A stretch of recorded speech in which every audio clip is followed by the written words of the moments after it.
I'm Hannah and welcome to Moooch Decluttering. I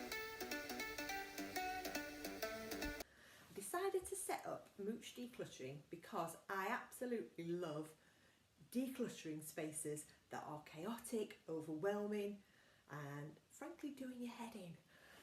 Once you've got rid of all the stuff you don't need, we then put back the stuff you do need in a nice organised way to help you live an easier life. I decided to bring YouTube along for the ride to document the journey. Thought it might be quite interesting. If you start with us from day one, we're going to put out a client call, see if anybody wants to have any help with our decluttering.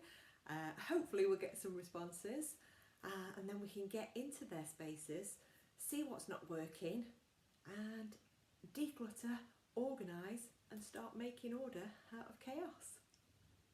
Let's go. Good morning moochers. It's a lovely sunny day, perfect for decluttering. Let's go. Yes, declutter day. Don't actually put that, are you still recording? I'm so excited, bye!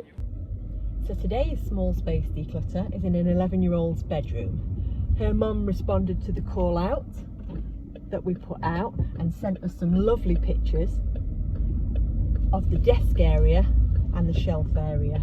So I'm really excited to get into those spaces and start making some order out of chaos. Oh, it's going to be a good day. So I've just pulled up outside the house and I'm ready to go. We're first going to be looking at this desk. As you can see, it's fairly full on top. The drawer's quite full and we've got some overspill onto the floor there as well. Next, we'll also be tackling these shelves. And while this is really good storage space, there wasn't really any order to anything that was on each shelf. So we started off by emptying the desk out onto the floor, laying everything out into categories so we could see how much of each of the things we had. We decided that the stickers on the front of this drawer weren't going to stay. And a little top tip for getting the sticky residue off is hairspray. It worked a treat actually. So while her mum was cleaning, we pulled out some of the other stuff from under the desk there as well. And we started to go through the categories. We were making decisions on whether things were going to be a keeper, whether it was going into the charity bag, or whether it was going into the bin or recycling. She was really good at letting things go. She knew exactly what she wanted in her bedroom and what was important to her, which made this process a bit easier. I was testing out some pens there as well, getting rid of any that had run out. Now, when it comes to kids' artwork, it can be a tricky one. What I always like to remember is that fun was had whilst they were doing the art and not in the keeping of it. It is okay to let some of it go and just keep the special pieces. Here we're looking through some calendars from the past few years, which she kept because they were cute. She had a quick look through for memories, but ultimately these went into the paper recycling. After the decluttering, it was time to organise everything back into the desk.